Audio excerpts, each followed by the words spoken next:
journey.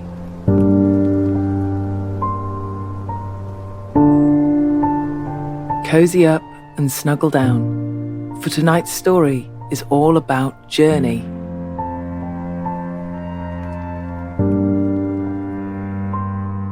You wake to find yourself standing on a rock overlooking a vast desert. A warm breeze caresses your face, and you can hear the sound of singing.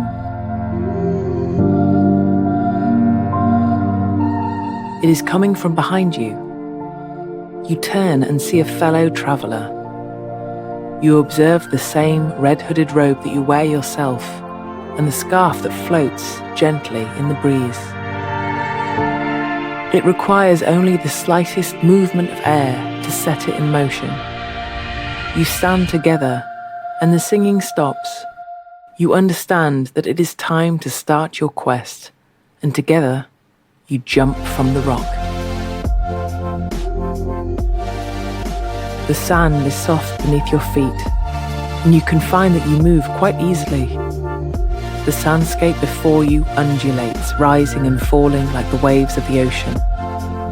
To your delight, you discover that by holding your feet still, you can surf the downward slopes. And as your momentum carries you over the next crest of sand, you leave the ground, and for the briefest of moments, you hover, weightless in the warm air.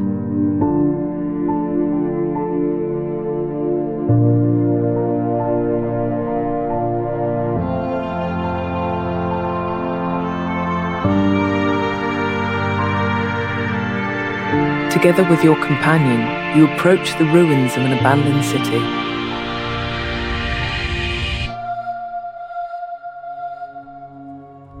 Your companion has gone ahead and is standing on top of a half-submerged building.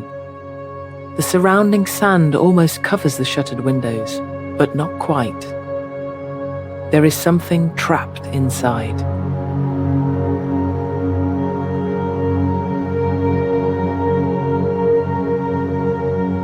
Next to your companion, a rectangular tablet hovers in the air.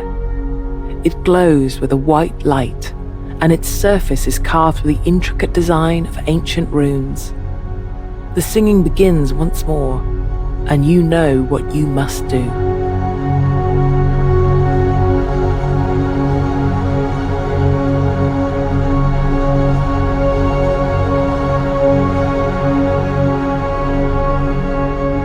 The moment your fingers touch the tablet, it vanishes before your eyes. There is a release of locks, and the shuttered windows fly open. Hundreds of tiny pieces of cloth burst out. Like butterflies, they rise into the sky, enjoying their freedom. You watch them dance, and you wish that you could join them.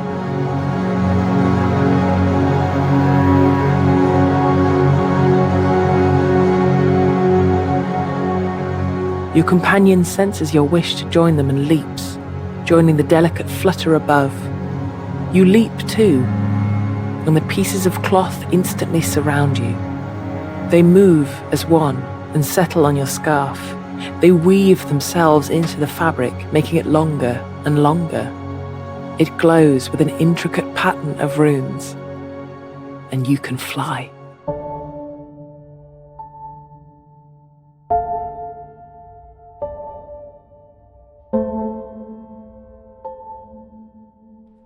Flying is much faster than walking, and in no time at all you reach the heart of the city.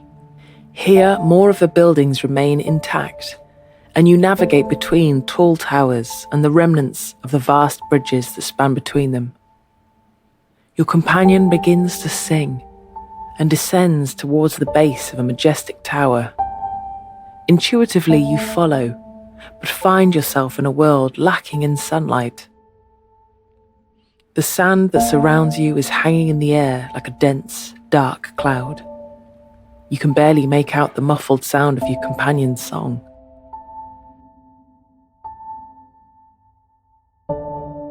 Through the fog, you can see the glow of a tablet, and the bright blue outline of two magnificent doors pierce the gloom. You stand before them. The air clears, and your companion has gone. The sound of singing has stopped, and you know that you must face this trial alone. You reach for the tablet, and the doors swing open. You find yourself in a magnificent hall. There is no ceiling, and the light pours down from above. The walls are covered in murals that depict the city as it once was, a thriving, vibrant metropolis. You stare in awe, and you wonder what happened to destroy such beauty. Ahead of you, the floor slopes gently downwards, encouraging you to walk towards a huge spiral staircase. Its steps are made from polished marble, and the rails are of the brightest gold. You are surprised to see the staircase rises upwards, but descends as well, down into the bowels of the earth. You hesitate, but only for a moment. You know that you can end your journey here. You can choose to climb up towards the light that bathes the top of the towers, up to where your companion rides the wind and sings. But upwards is not your destiny. Your journey is far from over, and with your hand gripping the golden rail, you step down.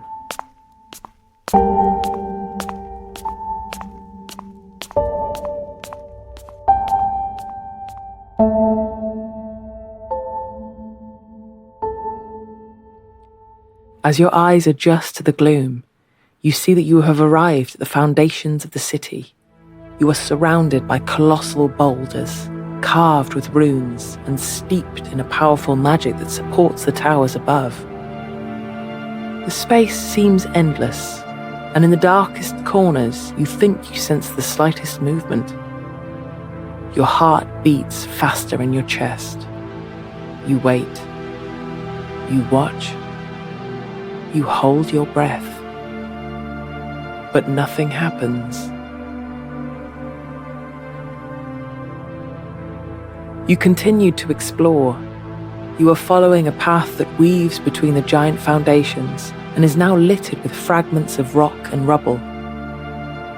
On close inspection, you can see that some of the pieces are carved with runes. Here, the foundations are scarred and chipped, as if gnawed by some enormous beast. Something here feeds on rock, and you are walking among the crumbs of its meal. You see what appears to be the end of a series of stepping stones leading into the shadows. They increase in size incrementally. The smallest is by your feet, and for the moment you imagine them to be the spine of a skeleton, the bones of a dinosaur wired together in a museum to form the giant frame of a once living and breathing creature.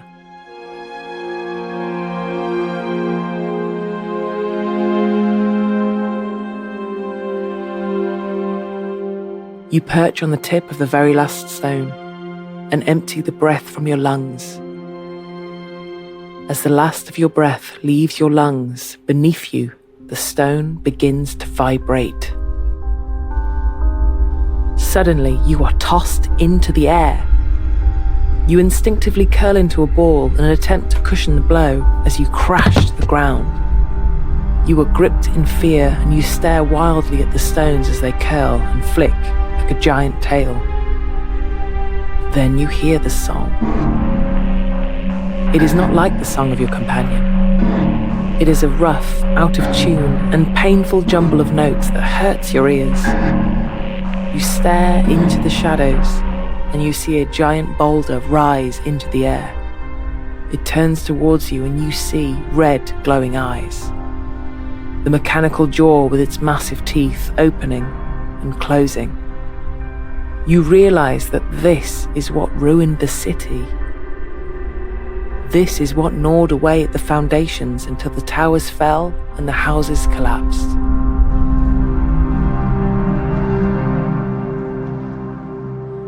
You look around, searching for somewhere to hide, somewhere to escape this monster. You spy a raised platform to your left. You run crouching towards it and throw yourself across its surface. You are surprised to find it cold to the touch, like ice. It fans out before you like a frozen lake. You slide across its pristine surface until you reach an area which is covered by more fragments of stone. But these are not like the others. These are small and thin. Some have straight edges and sharp corners with intricate designs carved on the side. You realize it is a broken tablet. Behind you, the jarring song is interspersed by the sound of steel teeth crunching down on stone. You have awakened one of the machines that destroyed the city, but for now it's distracted, and you know you must stop it.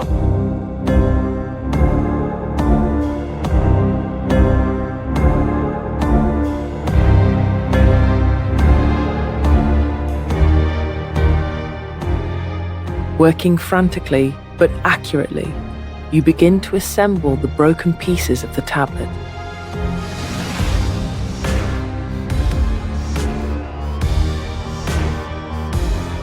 As you place the last piece of the ancient jigsaw together, the tablet becomes solid and glows with an iridescent white.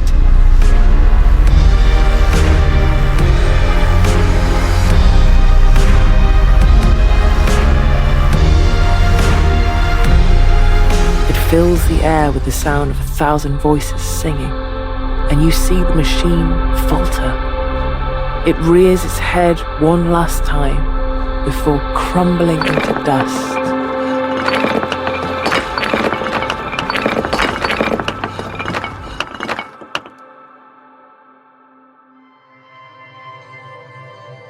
Exhausted, you lay back and listen to the singing. You have passed this trial, and you know there will be more, but for now, you need to rest. You feel the cold marble beneath your back grow warmer. It softens into sand, and you snuggle down. You are tired. You close your eyes, and you drift away, awaiting your next adventure.